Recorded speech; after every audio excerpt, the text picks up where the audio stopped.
Hey guys, I'm so excited. Thank you so much for watching the first two videos of ASL Grammar without frustration. I'm super excited to do this series. I know many of you are trying to do ASL Grammar, being better at it, and it can be so overwhelming. And you're just like, oh, I can't do this and sign at the same time. How am I ever supposed to think about grammar when I'm concentrating so hard on signing? And so I want to take that away from you guys. I want you guys to just naturally build upon it so it's so much easier.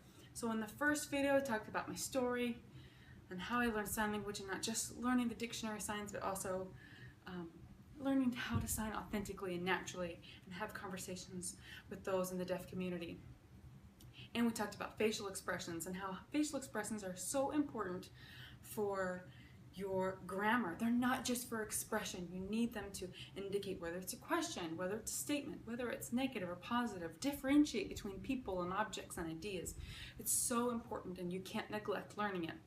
In the second video, we talked about body language and how vital body language is to grammar, especially in the role of shifting and what that means. Now, if you missed the first two videos, it's not too late. Go back and watch the first two videos, and there's free downloads for practice sheets for you to use so that you can implement it right away so you don't lose it and so you can practice it in your regular ASL practice time. All right. Now, before we get on to the next part of the ASL grammar, I wanted to answer some questions. Now, Melissa asked a good question about mouth movements. She was wondering, is this correct? Are you supposed to be doing this? Is there a right way and a wrong way to do it? Melissa, you're absolutely correct. There is a right way and a wrong way to do it. The wrong way to do it would be to mouth every single word you're signing. Like, you don't want to do that. Now, why? What's so wrong with it? I guess, like, technically it's not wrong. Why is it not a good thing for you to do? Number one, if you're speaking and signing at the same time, you're speaking two languages at the same time. One of them is going to suffer, and it's going to be your sign language because you're stronger in your spoken language than you are sign language, unless sign language is your native language. And if it is, you're probably not watching this video. Turn your mouth off. It's so important. Number two, the reason is if you and another hearing person or another person that's just learning sign language are signing to each other and you're mouthing the words, where are your eyes going to be? Your eyes aren't going to be at their hands.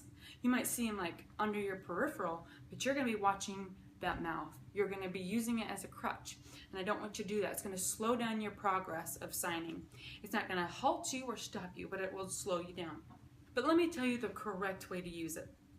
There's a thing called mouth morphemes with an M, morphemes. And it is the correct way to use your mouth when using sign language. It's a layer of grammar. It's typically an advanced skill. I actually have quite a bit of videos of this in my ASL course in the second level that hasn't come out yet. That we go on this because it is an advanced level, but I want to talk about it a little bit. Now, how do you use it correctly? There's a couple ways that you can use it correctly. You may have seen me use it when I do question words like who. I'm not saying who when I sign it. Like if I'm regularly signing, I go. Sometimes I'm just puffing air on my finger. Now, if you're indicating size or something, the cha, cha, you can make that. A lot of people will make that sound cha, cha, cha. You're indicating it's big, it's huge, it's tall, large, okay? And if it's small, what do you think your mouth is going to do? It's going to go in. Ooh, tiny, ooh, tiny. You're going to be pinched in. If you know the ASL idiom OIC, you know the mouth morpheme is this. You stick that bottom lip out, and you do that. Oh, I see. Another one for no problem is another ASL idiom. You're going to buzz your lips. Now, there's tons of mouth morphemes, and there's right ways and wrong ways to use them, but I wanted you to just know now that yes, there is a correct way of mouthing, and there's an incorrect way of mouthing. Your number one goal right now would be to not speak while you sign. Okay, that's what you need to work on. And then as you get a little more comfortable, we can add in the mouth morphemes. Another question that I've been asked by a ton of people, they want help with their finger spelling. And not just with finger spelling, but receptive, being able to read it when someone is finger spelling to them. So I wanted to give you some tips for that.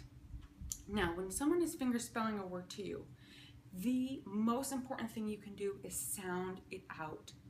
Sound out the word. Don't go C-A-T. Do not go C-A-T. Go k-at, cat. Now, it might be hard to do this at the beginning. Push through it. And sometimes I've even suggested to some people in our practice group, even if you know what they're fingerspelling, just watch the video over and over again and practice sounding it out until you're comfortable sounding it out. And it's just like reading. I know I have a couple of videos on this, but this is the most important thing for you to do. It will advance your receptive skills so much faster, so much more consistently, and so much easier without rewinding, and getting so frustrated that you can't even recognize the letters that they're signing. That was just a quick tip for fingerspelling receptive work. Sound it out, and I'm going to say it until I die. Sound it out. I'll probably have it on my headstone. Some ASL practice tips for you. Now, there's a lot of things that I see common in those that are learning sign language. They do so well. They're so eager to learn, and that's awesome. I love it. The only thing that they're not paying attention to is if they're signing the sign absolutely correctly. They've got almost all of it, but they're missing just a little bit. Let me show you a variation of a sign. Here's one. Now, here's another variation. Do you see the difference? Okay, which one is correct? This one. This is the sign for work. Work. This is not the sign for work, but I see this a lot. Wrists together. Absolutely not. You got to keep that hand down. Now, there are some parameters for sign language. I won't get into them right now because it's a whole nother lesson. I have other videos on it. But there's palm orientation, location on your body, hand shape, movement, and other things, okay? But you've got to make sure with each sign that you're learning, do I have the hand shape correct? Am I placing it in the right way? Is my palm facing the right way? Both of them, if both of your hands are involved. Am I doing the movement correctly? For instance, you could do this, or you could do this. Which one is correct? The swirl. This is the sign for Washington. If you go like this, it's going to be confusing. It might take people a minute to say, oh, I think she means Washington. And it also could mean other things. So make sure you swirl it, okay? Make sure you've got the movement correct. These are very important things. How are you going to catch these mistakes or these little tweaks that you're going to need to make? Use your mirror. Take the video that you're watching on your tablet, your phone, your computer, and if you can, have a mirror. Watch the video, pause it, sign it. Are you matching the video? Okay. Another fantastic way of doing this is videoing yourself. Even if you delete it right after you're done. Video yourself before you delete it, watch it. And then watch the video of the sign or look at the picture and say, is this the same? Is this different? Okay. And you can see those little tweaks. Now in our practice group, there's a lot of people, they put the videos up and they do a fantastic job. Then I give them a little bit of feedback and they watch the video and they go, oh my gosh, I didn't see that before. I didn't realize it. There's so many times you think you're doing it right and then you see yourself or you see yourself in the mirror and you go, oh, that's not. You know, you could be signing I with your thumb out and it might look like a Y. And you know, I need to bring my thumb in. You could be fingerspelling sideways and not even realize it and go, oh, I do need to turn my hand out. Just little tweaks like that. So be sure you're using that mirror, you're using the video. I do that all the time for myself and I've been signing for over 20 years. So I'm telling you, it's a fantastic tool. It's a fantastic tool. Now let's go on to ASL grammar. Now we've talked about sentence structure, okay? So I'm going to walk you through this, okay, because I think this is important and it can be a tricky concept. And I'm actually going to use some of the sentences that some of the people from the practice group have put up. Let me write down the sentence structure. Okay, I've written down the sentence structure. Time plus topic plus comment. Now, a lot of times you might not have a sentence that has time in it. So you just go topic plus comment and you don't have to worry about the time. But if it is important for the message that you're sending, that you're signing, excuse me, it's not Morse code, add in time. Okay, so I've written down some sentences that we can go over. I'm going to leave this up and let's go over it together so you can see how it's done. So the sentence is, did you go to class yesterday? Did you go to class yesterday? So what is the time in that sentence? Did you go to class yesterday? Yesterday is the time.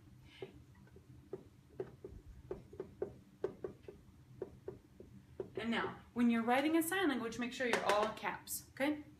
Yesterday is the time. Now, what's the topic? Did you go to class yesterday? It's not you, it's not go, and it's not did. It's class, and then the comment. So it's kind of like the adjective to class. What goes with that? You go, okay, and you can add the question mark. So that would go, you would sign it like this. Yesterday, class, you go. Or you could even go like this. Go, like that. It's like how I said in video 2, it's kind of that understood you. So you could say that. Now let's do sentence number 2. I went to see the doctor last week. So the time is last week.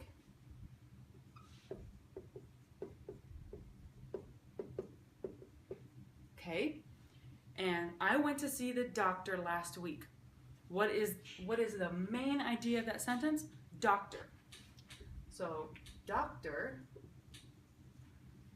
I go. Now you have you could also go I finish go. Now if you want to make a word past tense, you put finish before the word, okay? But in this instance, since you just said last week, you don't need to have finish unless you want it to be really emphasized, okay? So last week, doctor, I go. Last week, doctor, I go. I go, okay? So that is that sentence. Next sentence. Can we watch a movie? Now, there is no time in that sentence. Can we watch a movie? So what would be the topic? Movie. Movie we watch. There you go. Movie, the comment, let's watch it. Okay? You can also think of comment as action.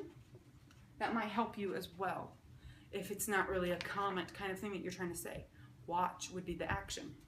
Here's another sentence. I read a book yesterday. Yesterday, what's the topic? Book. What happened to the book? I read it. I read. And read is past tense, present tense, the same sign, okay? And sometimes you're going to see sentences like this. Yesterday, book I read I, or doctor I go I. And sometimes it just emphasizes the pronoun or the subject of the sentence. You can use it or you cannot use it. It's especially good if you have a compound sentence or a little bit more complicated sentence so that the idea of the sentence does not get lost. I start college tomorrow. Tomorrow is the time. College is the topic. I start is the comment. And again, you can put the I or you can leave it off. Okay? And the last sentence, my friend skates every day. So what would that be? Every day is the time. And what's the topic? It's my friend. My friend, what does she do every day? I have to pluralize that word, which is the beauty of sign language. There's no to be verbs. There's no plurals or whatever. You want to pluralize a word, you just sign it more than one time. It's beautiful. I love it. Okay, so does that make sense? Time, topic, comment. Time, topic, comment. Okay? Now let's move on to the next thing. We talked about the ASL model and I just erased all of that. ASL model is 1, facial expressions, 2, body language, 3, classifiers, and 4, vocabulary. So we're going to talk about classifiers just a tiny bit because I don't want this video to go like 50 minutes because I can easily talk your ear off, and I already am doing that. So classifiers are not actual signs or not official ASL signs. They're hand shapes that you use to add detail or description to a person, an object, an idea, a situation, a scene, anything. And it's awesome. You can tell a whole story just using classifiers. It's so much fun. This is the 3, hand shape 3, but it's horizontal. It's like this. So this is a sign for car. This is the classifier we use for car. Now, if you want to tell a story about what a car is doing, you're going to use You're not gonna go, oh, my car, and it was like this bumpy road. You're gonna show it. You can go, oh, it's bumpy. This is your road. Oh, bumpy. Or, oh, it's going up a hill. Oh, it's going down a hill. Oh, it's gonna run into this tree here. You know, or head-on collision. You can show what's happening. Oh, is it fishtailing? You know, or is it turning crazy? It's on this super windy road going up a mountain, okay? So there's so many things you can do with it. It is so much fun. So you add that to add detail, to add description. It's kind of like your adjectives.